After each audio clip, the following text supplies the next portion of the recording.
हाँ जी, नमस्कार, आदाब, सत श्री अकाल, जय हिंद प्यारे बच्चों। हेलमंथ में पढ़ ली हैं 12-12 घंटे की बहुत क्लासें और सारे टीचरों ने अब हमें तैयार कर दिया है यूपीएससी एनडीए 1 2025 13 अप्रैल के लिए। लेकिन इस तैयारी पर चार चांद लगाने और आपकी गलतियां जो ना दोहराओ आप इस अटेम्प्ट में, कहीं आपका ये अटेम्प्ट अगला अटेम्प्ट ना बन जाए, तो उन सारी गलतियों को जिनको बिल्कुल नहीं दोहराना है और पेपर से पहले अभी क्या करना है क्या नहीं करना है, वो सारी बात हम आज की वीडियो में करेंगे। पढ़ाया बहुत दिल से, अकेले मैं नहीं, 12-12 घंटे की कम से कम 7 से 8 क्लासें और हर टीचर ने पूरी जान झोंक दी बच्चों इस हेलमंथ में। अब बात उनकी कर लेते हैं कि क्या गलतियां हमें पेपर में नहीं करनी है। बहुत इंपॉर्टेंट वीडियो है, लास्ट तक आपके बहुत सारे डाउट भी क्लियर होंगे, तो शुरू से आखिरी तक वीडियो को बहुत ध्यान से देखना प्यारे बच्चों। तो अभी हाल फिलहाल में हल्का सा डर लग रहा होगा, पढ़ाई चल रही होगी कि सर, ऐसा लग रहा होगा जैसे ही पढ़ रहे हैं सर सारा भूल जा रहे हैं, अरे एग्जाम वाले दिन क्या होगा। यार ये स्वाभाविक है, ये सभी बच्चों के साथ होता है, आपके साथ कुछ अलग नहीं है। आपको सब वो याद है, सब पता है, बट कहीं ना कहीं हमारी बॉडी के अंदर वो हार्मोनल डिसबैलेंस, इस दौरान वो डर जो प्रकट होता है वो जायज है, क्योंकि मेहनत करिए बच्चों आप लोगों ने, तो उससे घबराना नहीं है। पहली चीज, रशिंग थ्रू, ये बहुत बड़ी प्रॉब्लम है बच्चों। मैंने ऐसे कई सारे टॉपिक उठाए इस वीडियो के अंदर। रशिंग थ्रू क्या होता है? आनन फानन में भागते हुए चल रहे हैं, कहीं पता ही नहीं है कहां जा रहे हैं। मतलब sir, read the question carefully once, प्रश्न को पढ़िए, एक बार पढ़िए ताकि बार बार उसको ना पढ़ना पड़े, और ठीक पढ़िए। कभी कभी हमारा क्वेश्चन आता है out of the following which statement is not correct. हम क्या पढ़ते हैं? Out of the following which is correct पढ़ लेते हैं। तो ये क्वेश्चंस को बहुत ध्यान से पढ़ना है, एक बार पढ़िए क्वेश्चन को ताकि बहुत सारा समय उस पर ऊपर खर्च ना हो, और एक बार में ही संपूर्ण पढ़ लीजिए।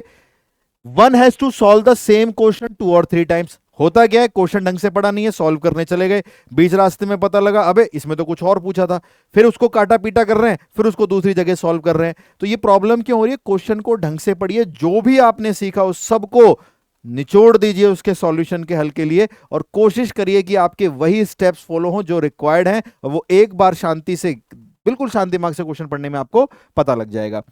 पेपर सॉल्व कैसे करना ये भी सुन लीजिए। आपके जब यूपीएससी का पेपर होगा तो लेफ्ट साइड में इंग्लिश होती है, राइट साइड में हिंदी होती है, ये भी आपको पता है।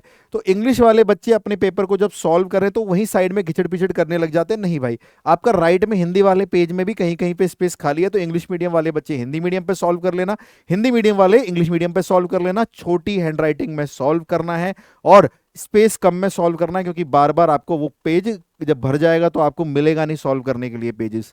ठीक है जी, नेक्स्ट की तरफ चलते हैं।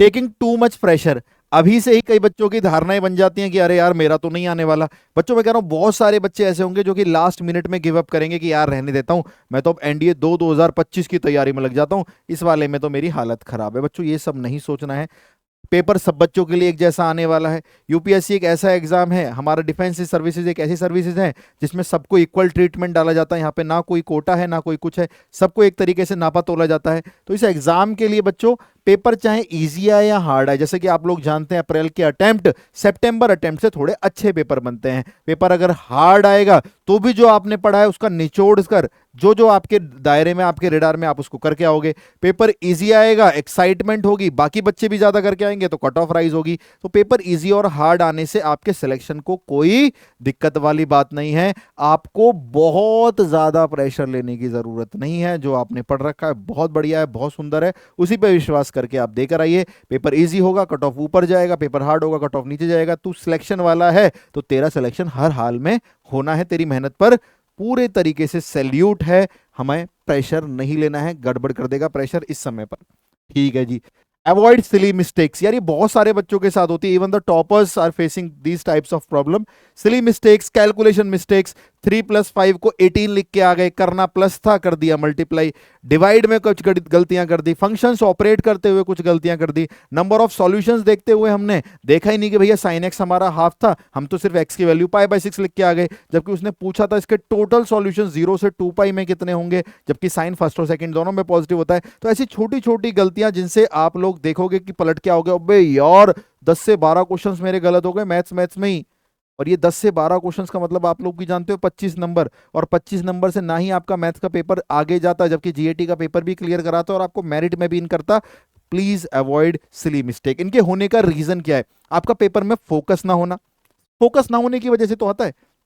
प्रेजेंस ऑफ माइंड कहीं और होना। तो आपके जीवन में जो कलेश चल रहे हैं, कुछ भी चल रहे हैं, उनको कृपया करके अपने दिमाग से बाहर रखना। एग्जाम सेंटर पर जब आप 2.5 घंटे मैथ्स का पेपर दे रहे होंगे, 2.5 घंटे जीएटी का पेपर दे रहे होंगे, इस बात की गारंटी कर लेना आपके दिमाग में पेपर के अलावा कुछ और चला तो आपकी स्पीड, एफिशिएंसी, गलतियां आपसे बहुत होंगी और उसका हर्जाना आपको ये देना पड़ेगा। आप सितंबर अटेम्प्ट में फिर बैठे होंगे एनडीए की तैयारी करने।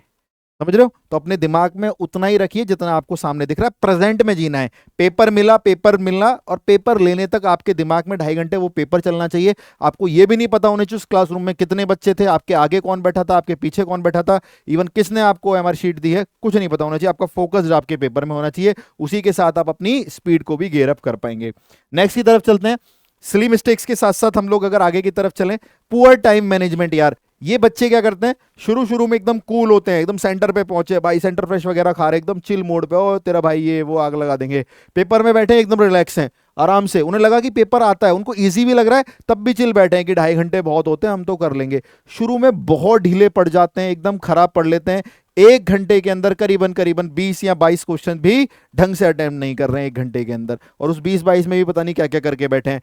जैसे भी टीचर बोलता है कि भाई 45 मिनट्स बचे हैं, ये बच्चा पैनिक करने लगता है, उसके क्वेश्चन सॉल्व होने बंद हो जाते हैं, हाथों से पसीने आने लग जाता है, टेंशन होने लग जाती है, फिर वो तुक्का मारना शुरू कर देता है। ये इसलिए हुआ क्योंकि शुरू में ढीले पड़ गए थे। तो जैसे ही आपका पेपर शुरू होगा, पहले मिनट से ही देखो क्या लिखा हुआ है, initially too much waste of time. आप शुरू से ही बहुत सारा टाइम वेस्ट कर देते हैं टेकिंग क्वेश्चंस ऑन ईगो, और क्वेश्चंस को ईगो पे भी ले लेते हैं कि यार ये तो मैथ्स का क्वेश्चन है, तो मुझे आता ही आता है, आता ही आता है मुझे, तो मैं इसको सॉल्व करता रहूंगा। मल्टीपल टाइम सॉल्व कर रहे हो, अबे भैया वो भी 2.5 नंबर का है, वो भी 2.5 नंबर का है, स्किप कर दे मेरे भाई।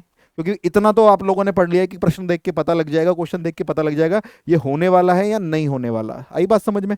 तो आपको बहुत सारा टाइम वेस्ट स्टार्टिंग में नहीं करना है, स्टार्टिंग में ही गेयर अप करके चलना है। शुरू से ही आप बहुत समय खराब करते हो और फिर वो समय लास्ट में आपको नुकसान देता है, और नुकसान भी बहुत बड़ा दे देता है। यहां से कुछ ऐसे की फीचर्स आने वाले हैं जो हर एक बच्चे को बहुत अच्छे से ध्यान रखने हैं।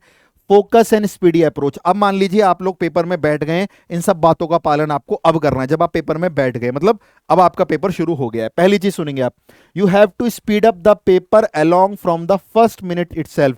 जैसे ही उन्होंने पेपर दिया और आपने अपने पेपर की सील कट करी और आपने पहला प्रश्न देखा, वहीं से आपको दिमाग में आ जाना चाहिए 2.5 घंटे भाई साहब स्पीड ऑफ लाइट हूं मैं। प्रश्न को एक बार अच्छे से पढ़ूंगा, जितना सीख के आया सारा झंझोड़ दूंगा, और ये पेपर मेरे हक में होने वाला है। तो पहले मिनट से ही हमारी जो अप्रोच रहेगी पूरी फोकस्ड, पूरी की पूरी प्रेजेंस ऑफ माइंड पेपर में रहेगा और स्पीड अप अप्रोच रहेगी। हम समय खराब नहीं कर रहे होंगे।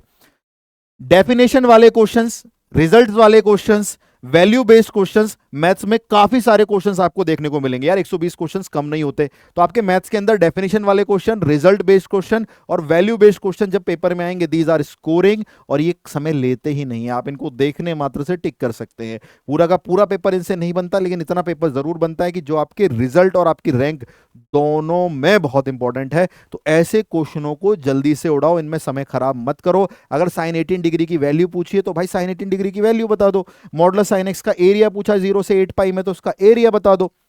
समझ रहे हो? एलिप्स की डेफिनेशन पूछी गई है कि भैया हमारे एलिप्स के ऊपर कोई पॉइंट है, दोनों फोकस से डिस्टेंस का सम लेंथ ऑफ मेजर एक्सिस के बराबर होता है। तो ये सब बताओ ना, ये रिजल्ट्स हैं, ये मल्टीपल टाइम रिपीट होकर क्वेश्चंस बनते रहते हैं। तो इनमें समय खराब नहीं करना है, इनको पढ़ना है, आपके दिमाग में रिकॉल करना है, टिक करते हुए आगे चलना है। फिर हमारे एग्जाम में अब दो ही चीजें बचेंगी, या तो क्वेश्चन शॉर्ट होगा, जल्दी हो जाएगा, इजी हो जाएगा, या क्वेश्चन आपका हार्ड हो जाएगा। तो इन केस अगर आपका क्वेश्चन शॉर्ट हो जाएगा, ध्यान से सुनना, तो उनको शॉर्ट क्वेश्चन को आपको टैकल करना आना चाहिए। इतना अनुभव आपको हमने इसी हेलमंथ में, और कई बच्चे तो पहले से हमारे साथ वेरियस ऑफलाइन ऑनलाइन प्लेटफॉर्म से पढ़ ही रहे हैं, इतना हमने आपको करा दिया है कि आपको क्वेश्चन पढ़ने से बच्चा पार्टी ये जरूर समझ में आ जाएगा कि ये क्वेश्चन कितना समय लेने वाला है। और यही एक एस्पिरेंट के अंदर होना चाहिए अगर उसको एग्जाम क्रैक करना है, कि whether I have to go to attempt this question और आई शुड लीव। ये बहुत बड़ी बातें हैं जो मैटर करती हैं। तो प्रश्न को पढ़ने से आपको समझ में आ जाएगा, और आपके पेपर में 40% पेपर मैंने बोला है इजी से मीडियम की ओर रहता है। तो वही चीज हम वहां से अगर पकड़ भी लिए तो कितना आसान हो जाएगा। और ये शॉर्ट क्वेश्चन और जो पीछे मैंने रिजल्ट बेस्ड क्वेश्चन बताए, ये दोनों आपका बहुत कम समय लेंगे, और बहुत कम समय लेंगे तो क्या होगा मेरे भाई, फायदा आपको होने वाला है, लास्ट में समय बचेगा, और जो चीजें आपसे छूट भी रही थी उनमें आप भागीदारी कर सकते हैं। यहां पे बड़ा खेल निकल के आता है, हमारे जो ईगो वाले क्वेश्चंस होते हैं, ईगो पे ले रखा है जी हमारी तो मैथ बहुत अच्छी थी, हमारे तो बोर्ड में जी 90 है, 99 है, 95 और 100 भी हैं। ऐसे ऐसे बच्चे मैंने देखे जिनके मैथ्स में 100 नंबर है और एनडीए का री अटेम्प्ट देने चले गए क्योंकि मैथ्स ही क्लियर नहीं कर पाए, क्योंकि तैयारी करी नहीं, ओवर कॉन्फिडेंस में चले गए। और कॉम्पिटिटिव एग्जाम अलग होता है, स्कूल का एग्जाम अलग होता है। तो ध्यान से सुनना, लंबे question, lengthy question, difficult questions को स्किप करना है, अवॉइड करना है, क्योंकि उनकी वेटेज भी 2.5 मार्क्स है, उनकी वेटेज भी 2.5 मार्क्स है। उनको बाद में देखेंगे, बाद में समय बड़े आराम से मिलेगा। जिस स्ट्रेटेजी मैं बता रहा हूं उसको बड़े आराम से समय मिलेगा।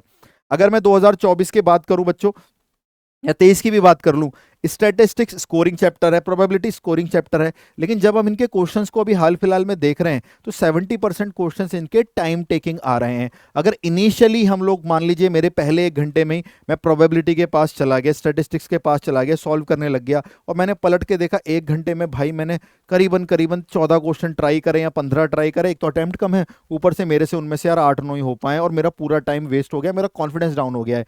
तो प्लीज स्टार्टिंग में ऐसे क्वेश्चनों को मत करिए। 1 से लेकर 120 तक पहुंचना हमारा एम है, पेपर के आखिरी तक जाना एम है। और जो चीज आपको पढ़ने मात्र से पता लग रही है कि इसमें मीन निकालना है, लेकिन ये पता है भाई इसको मीन निकालना आसान नहीं है, क्योंकि ये हमारा डिस्क्रीट फ्रीक्वेंसी वाला डाटा आ गया है, या फिर हमारा कॉन्टिन्यूस फ्रीक्वेंसी वाला डाटा आ गया है, जिसमें कैलकुलेशंस होंगी, बार बनेंगे, ग्राफ बनेंगे, टेबल बनेगी, तो टाइम लग जाएगा ना उसके अंदर। तो ऐसी चीजों को हम बाद के लिए रख सकते हैं, ईगो पे नहीं लेना है, आगे चलते रहना है। हाउ टू फिल आंसर, ये बहुत बड़ा एक खेल होता है कि अपने आंसर कैसे फिल करने होते हैं, कि सर हम एक क्वेश्चन सॉल्व करके अपना आंसर वहीं फिल कर लें, ना जी ना ना ना। मान लीजिए ये आपका पेपर है, सारे बच्चे ध्यान से सुनेंगे, तो आपके पेपर में औसतन समझ लीजिए कि कितने क्वेश्चन एक पेज पर आ जाते हैं। तो 1 2 3 4 5 6 7 8 9 9 क्वेश्चंस आपके एक पेज पर आ जाते हैं। यहां पर इंग्लिश होगी, राइट साइड में हिंदी होगी, मैंने बता दिया। इंग्लिश वाले बच्चे हिंदी वाली जगह पे सॉल्व करेंगे जो रफ वर्क करेंगे, हिंदी वाले इंग्लिश वाली जगह पे रफ वर्क सॉल्व करेंगे। अब जब आपने ये पेपर कर लिया तो उसमें 11 क्वेश्चंस थे, मान लीजिए आपसे 11 में से 9 हुए, 8 हुए, 7 हुए, 6 हुए, जो भी इस अप्रोच के साथ है ना कि हमें फालतू समय खर्च नहीं करना है, हमारा पेपर बिगड़ जाएगा। मैंने बड़े बड़े बच्चों को समय खराब करते हुए देखा है। और बच्चों एक बार जब वहां पेपर बिगड़ने लगता है ना, तो स्टूडेंट अपना सारा कॉन्फिडेंस बिखरा देता है कि अरे यार क्या होगा। और एवरेज एवरेज बच्चे अच्छा परफॉर्म कर जाते हैं, और जो बहुत अच्छे बच्चे थे जिन्हें प्रेशर हैंडल करना नहीं आता, वो खराब कर देते पेपर को। तो मेरी एक एक बात को ध्यान रखना है आप लोगों को।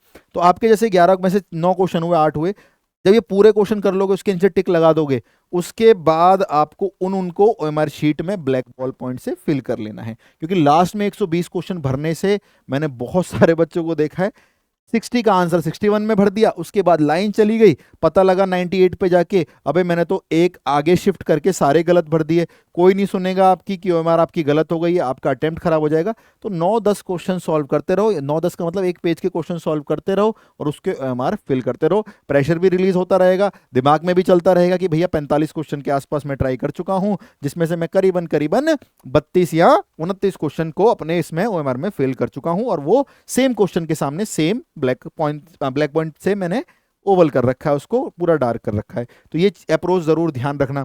और इस दौरान जब आप पेपर करते हुए, मान लीजिए इस क्वेश्चन को आपने ट्राई करा, आपने कहा ये मुझे आता है लेकिन ये लेंथी है, इस पर टाइम लगेगा, तो अपना नाम का कोई भी सिंबल बना के उस पर छोड़ देना। जैसे ये आपका नाम निखिल है, तो आप एन बना के उसके ऊपर छोड़ देना। एन का मतलब मैं जैसे 120 क्वेश्चन देख लूंगा, मैं सारे short, easy, result based, pre defined, graph based, जो भी मेरे क्वेश्चन है जो मेरे से डायरेक्ट हो रहे हैं उनको करता हुआ चला जाऊंगा, शॉर्ट हो रहे हैं जो उनको कर दूंगा। उसके बाद जब मैं लौट कर आऊंगा तो जहां जहां पे मैंने एन बना रखा है, पहले उन क्वेश्चन को टैकल करूंगा, और जो जो हमारे कैलकुलेशन वाले लंबे क्वेश्चन थे लेकिन स्कोरिंग है, हमें पता हम उसका आंसर ले आएंगे लेकिन टाइम लगेगा, उनको मैं बाद में देख लूंगा। तो ये अप्रोच आप लोग याद रखोगे, ठीक है जी। लास्ट 2 डेज, लास्ट के 2 दिन में क्या गलत चीजें नहीं करनी है, एज अ स्टूडेंट आपको बहुत काम की चीज बता रहा हूँ। लास्ट के 2 दिन एक्स्ट्रा चीजें क्या नहीं करनी है। अब 2 ही दिन रह गए हमारी परीक्षा में, आज 10 है, 11-12 आप रिलैक्स मारोगे, 13 को पेपर देना। रिलैक्स इन द सेंस कि मतलब बहुत ज्यादा अपने दिमाग को अब परेशान नहीं करोगे। Reading new things in a last 1 to 2 days कांटा, ऐसी चीज आपको कोई नहीं करनी है। कई बच्चे क्या करते हैं, यार यार यार मैंने ना ये नहीं पढ़ा है, एक काम करता हूँ 2 दिन में ना यही पढ़ लेता हूँ। कोई जरूरत नहीं है, जो पढ़ा है आपने अब तक, क्योंकि ना पढ़ने वाले ने अगर कुछ भी नहीं पढ़ रखा है तो 2 दिन में कुछ भी नहीं होने वाला उसका। अबे 2 दिन में थोड़ी ना कुछ हो जाएगा, कम से कम लास्ट के 1 महीने से तो पढ़ ही रहे होंगे, 15 दिन से तो पढ़ रहे होंगे। लास्ट के 2 दिन पढ़ के एनडीए निकालना तो यूपीएससी की खुद अपने आप में बेचती है कि तुम लोग करना क्या चाह रहे हो, वैसे ही मंसूबे खराब है तुम्हारे। तो नई चीज नहीं पढ़नी है आप लास्ट के 1-2 दिन में। आपने जो पढ़ रखा है उसकी रिवीजन कर लीजिए, जहां जहां पे बार बार आप मिस्टेक्स कर रहे हैं उनको रिकॉल कर लीजिए। अपने नोट्स बनाते हुए आपको ये समझ में आया होगा कि यार मैं करता तो हूँ लेकिन मैं क्वेश्चंस के इस फेज में फंस जाता हूँ, ऐसे क्वेश्चन में फंस जाता हूँ, उनको रिवाइज कर लीजिए। वही आपका इस एनडीए एग्जाम को क्लियर करा देंगे, मैं फिर गारंटी के साथ कह रहा हूँ। ठीक है जी। Don't let the night ruin your day. यार मैं मानता हूं आपको टेंशन हो रही होगी, परेशानी हो रही होगी, इसके दौरान नींद आनी भी बंद हो जाती है, सबके साथ होता है, लेकिन आपको कोशिश करिए एटलीस्ट 12 अप्रैल को टाइम से सोने की। पढ़ने का तो कोई सीन ही नहीं है, 12 तारीख की शाम के बाद कोई सीन नहीं है, पढ़ोगे खिचड़ी पकने लग जाएगी, क्योंकि दिमाग में हर चीज अपनी जगह सेट बैठ गई है। अपने कॉन्फिडेंस को गेन करिए, अपने अंदर के उस मोटिवेशन को जगाइए, अपने अंदर की जो मेहनत आपने करी उसको जगाइए, और फिर 13 अप्रैल को उतर जाइए। उस दिन रात को आपको फालतू में नहीं जागना है, टाइम से सोना है, क्योंकि अगले दिन वो आलस आएगा और दिमाग को सुबह काम करना है। कहता है ना, माई ब्रेन इज नॉट ब्रेनिंग। आपके ब्रेन को उस दिन कैपेबिलिटी के साथ काम करना है एनडीए पेपर वाले दिन, और मैथ से ही भिड़ जाओगे आप। तो रात को अच्छी एक नींद लीजिए, चाहे 9 बजे सो के सुबह 4 या 5 बजे उठ सकते हैं, लेकिन टाइम से सोइए, ताकि फालतू का फोन या ज्यादा टेंशन इन सब चीजों में ना घुसे। एक इलाज भी होता है चीजों का। अगर आपको एक चीज करनी है और आपको समझ में नहीं आ रहा अभी कैसे करनी है, तो अच्छे से 15 मिनट 20 मिनट सब चीजें बंद करके एक अच्छा सा क्या कर लो, नींद ले लो छोटी सी। उसके बाद जब उठोगे अपने आप आपके रास्ते समझ में आ जाएंगे, क्योंकि उस समय क्या हो रहा होता है, एकदम प्रॉब्लम आती है, हम डर जाते हैं। जब हमारा दिमाग रिलैक्स होता है तो हम अच्छे डिसीजन ले पाते हैं लाइफ के अंदर, याद रखना है ना। Avoid junk food. अगर खाना वाना कुछ खा रहे हो तो कोशिश करना जंक अवॉइड करने की, क्योंकि रिसर्च पाई जाती है जंक खाने से बच्चों, आपकी सोचने की शक्ति और आपके अंदर आलस बहुत बड़े लेवल पर उत्पन्न होता है। बाकी आप खाना तो अच्छा खा ही रहे होंगे घर पे। स्टॉप ओवर थिंकिंग, मेरा होगा नहीं होगा, कैसे दिखाऊंगा मुंह, क्या दिखाऊंगा, पापा मम्मी ने इतना पैसा इन्वेस्ट कर दिया मेरे ऊपर, मैंने गलतियां कर दी हैं। अरे मेरे भाई, सब चीजें अब साइड कर दे। अभी से लेके 12 अप्रैल तक, 13 अप्रैल तक तुझे बस एक काम करना है, इस पेपर में अपना जो तूने सीखा है, 100 सीखा है तो 100 लगा के आना है, 90 सीखा है तो 90 लगा के आना है। दूसरों के बारे में नहीं सोचना। मैंने फिर तेरे को बोला, अगर एग्जाम सेंटर पर घुसते हुए तेरे दिमाग में तेरे मम्मी पापा का ख्याल आ गया, तेरी बैंड बज गई पेपर के अंदर। ये पेपर इमोशनल नहीं है, इमोशनल तेरे सेंटीमेंट्स है ड्यूरिंग योर प्रिपरेशन। पेपर में बैठने के बाद अगर तूने इसको इमोशनली कनेक्ट किया अपने मम्मी पापा से, यार वो मुझे छोड़ देगी, अपने गर्लफ्रेंड बॉयफ्रेंड्स में कनेक्ट करने लग गए, यार क्या सिनेरियो है, सब कहानी बिगड़ जाएगी। इमोशनल नहीं है ये पेपर, आपको जाना है 2.5 घंटे, ये आपका पेपर है, अपनी जिम्मेदारी लेनी है, अपने आप से परफॉर्म करके आना है। ओवर थिंकिंग बिल्कुल नहीं। आगे की तरफ चलें। एग्जाम डे अप्रोच, एग्जाम वाले दिन क्या करना है यार, आपका एग्जाम सेंटर आपको पता होना चाहिए। मैंने ऐसे ऐसे बच्चे देखे हैं, मतलब इतने गधे बच्चे देखे हैं कि सर उन्होंने स्कूल का एड्रेस पढ़ा, ये नहीं पढ़ा कि वो स्कूल है कहाँ पर। भैया स्कूल है पंजाबी बाग में, वो जीटीवी नगर में बैठे हुए हैं पेपर के 15 मिनट पहले। सर मैंने तो सर्वोदय कन्या विद्यालय पढ़ लिया था, ध्यान नहीं दिया मैंने इस तरीके से। पहले अपने सेंटर को तसल्ली से पढ़िए। गूगल मैप नाम की चीज़ है, उन पे अपने उसको सर्च कर लीजिए, इसकी इमेजेस भी दिख जाएंगे। यूट्यूब पे आप लोग दुनिया भर का डाटा सर्च करते हैं, स्कूल को भी ढूंढ लेना। आपको एग्जाम सेंटर पता होना चाहिए। कई लोगों ने दूर से सेंटर डाला होगा, अगर कोशिश है तो एक दिन पहले अपने सेंटर पर विजिट कर सकते हैं तो ठीक है, नहीं तो अपने एग्जाम सेंटर पर ऐसे चलिए कि करीबन करीबन 8:30 बजे या 8 बजे आप एग्जाम सेंटर पर हों, ताकि कोई पैनिक ना हो उस समय, है ना। वरना एग्जाम सेंटर वाले दिन मैंने बहुत बच्चों को देखा है होश पोश होते हुए। Reach exam centre on time. मैं अपनी एक कहानी बताता हूँ हमारे एक ऑफलाइन स्टूडेंट की। बहुत अच्छा था पढ़ने में, लेकिन थोड़ा सा नटखट होते हैं ना जो शैतानी करते हैं, वो था। पेपर वाले दिन लापरवाही करी, लेट हुआ, आनन फानन में कोई कैब बुक करी, कैब वाला आया नहीं, फंस गया कहीं जाम में। फिर वो बाइक बुक करी, और जिस बाइक से वो जा रहा था उस बाइक से उसका एक्सीडेंट हो गया। एक्सीडेंट के बाद मुझे कॉल कर रहा है कि सर मेरा तो पेपर छूट जाएगा, मुझे बताइए, मैं फ्रैक्चर हो गया है, ये हो गया है, वो हो गया है। तो बच्चों, उस दर्द को हम भी समझते जब आपकी चोट लगी होगी, लेकिन जब आप तैयारी करते हो और पेपर देने लायक भी नहीं पहुंच पाओगे ना एग्जाम सेंटर के बाहर, प्लीज भाई प्लीज एंटर कर लो, आपको वो टूटी हुई टांग नहीं दिखेगी अपनी कि वो दर्द कर रही है। आपको दर्द बस अंदर हो रहा होगा कि मैंने यार 6-7 महीने मेहनत करी थी और मेरा अटेम्प्ट मेरी लापरवाही की वजह से छूट गया। प्लीज ऐसा काम मत करना।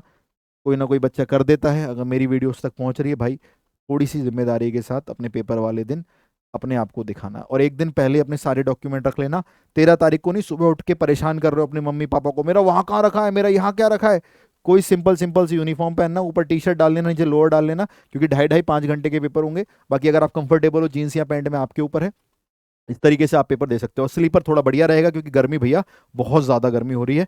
अपनी पानी की बॉटल कैरी कर सकते हो, लेकिन वो ट्रांसपेरेंट होनी चाहिए। लाइक ये जो दिख रहा है ना आपको थाला धोनी, इसका ये पोर्शन काट देना किनले का, आप ऐसी चीज़ें कैरी कर सकते हो। ट्रांसपेरेंट बोतल यूपीएससी अलाउ करता है। और वॉच के बारे में बात करूँ तो आपकी वॉच स्मार्ट वॉच नहीं होनी चाहिए, डिजिटल है, मतलब एनालॉग है तो आपकी चलेगी वो, है। ठीक है। एग्जाम आइडिया हो गया। कैरी और क्या क्या लेके जाना है? एडमिट कार्ड ले जाना है, आधार कार्ड ले जाना है, 4 फोटो ले जानी है, ब्लैक बॉल पॉइंट पेन ले जाना है और फालतू की कोई चीज़ नहीं करनी। थोड़ा सा इसकी ग्रिप देख लेना, जल्दी ओवल कर पाओ ऐसा एरिया कवर करे ये उसके ऊपर। एग्जाम डे अप्रोच है और आखिरी बात है हमारी, try to read the complete paper. यानी आपको कोशिश करनी है कि पेपर पहले क्वेश्चन से 120 क्वेश्चन तक कम से कम आप पढ़ पाओ। लास्ट में ऐसे ऐसे क्वेश्चंस होते हैं, अरे सर यार ये देखना कितना इजी क्वेश्चंस आया था क्वाड्रेटिक इक्वेशंस का, अल्फा बीटा का डिफरेंस पूछा था, अरे यार सर देखना कॉम्प्लेक्स नंबर में क्या आ गया, आयोटा के अंडर रूट की वैल्यू पूछी थी, अरे सर देखना सीक्वेंस सीरीज में हमारा सम ऑफ एन नेचुरल नंबर से कनेक्ट करके उसने एक क्वेश्चन बना रखा था nth टर्म निकालने का। तो क्वेश्चंस लास्ट में ऐसे रह जाते हैं जिनको आप देखने मात्र से कर देते हैं। ये भी बहुत इंपॉर्टेंट बात है बच्चों, शुरू के पहले क्वेश्चन से 120 क्वेश्चन तक आपको जाना बहुत जरूरी है। तो इस चीज में जरूर ध्यान रखेंगे कि आप अपने 1 से लेके 120 क्वेश्चन पेपर में देख पाएं। जो ये अप्रोच मैंने बताई है उससे आप बड़े आराम से इसको पकड़ लोगे। स्किप करते हुए चलेंगे जो हमें परेशान करेंगे, लेकिन 120 तक पहुंचना हमारी जिम्मेदारी है। चलिए, डू नॉट मेक तुक्का। बहुत सारे बच्चे एक बच्चे का पेपर भी आया था मेरे पास एग्जाम के बाद, कि जैसे एग्जाम के बाद होता तो स्टूडेंट्स वगैरह आ जाते हैं ना पेपर वगैरह लेके, हमारा सेंटर है जो अकेडमी है वहीं पर आसपास में सेंटर जाते हैं बच्चों के। तो उसने 120 में से मेरे हिसाब से 110 क्वेश्चन अटेम्प्ट कर रखे थे और धड़ धड़ धड़ तुक्का लगा रखा था। मेरे भाई आपने इस पेपर को फॉर्म फिल किया होगा, बड़े इमोशंस के साथ यूपीएससी एनडीए आपने फॉर्म फिल किया होगा, अब जाके आप तुक्केबाजी पे चीजें चल रहे हो। भैया नेगेटिव मार्किंग होती है, अगर संभावना भी होगी ना थोड़ी बहुत होने की, वैसे ही बाहर हो जाओगे। तो तुक्के का ऑप्ट करना ही नहीं है। 120 क्वेश्चन समझ रहे हो, तुक्के की जरूरत तुम्हें पड़ कैसे रही है? तुक्के की जरूरत तो तब पड़ रही है जब ठन ठन गोपाल है मामला। और कौन तुमसे कह रहा है कि सही तरीका बता, मतलब पेपर में तुक्के मारने का सही तरीका जान लीजिए। अरे मेरे भाई ये भी बच्चा है, इसे पढ़ा दो थोड़ा बहुत, सिखा दो कुछ जिससे ये कुछ कर ले पेपर के अंदर। पहले दिन ही इसको हरामी बना दोगे, कामचोर बना दोगे कि तुक्का कैसे मारना है, जादू से एनडीए कैसे निकालना है। इन सबसे बेटा क्या सीखेगा भैया? क्या सीखेगा बताओ? क्या सीखेगा कि भैया जीवन में कामचोरी से ही शुरुआत हो गई है मेरी, तो यहीं से मैं अपना कुछ ना कुछ लाइफ में लेके निकलूंगा? नहीं, लाइफ में शॉर्टकट्स होते हैं, बिल्कुल होते हैं, लेकिन एक हार्ड वर्क के बाद ही स्मार्ट वर्क काउंट होता है।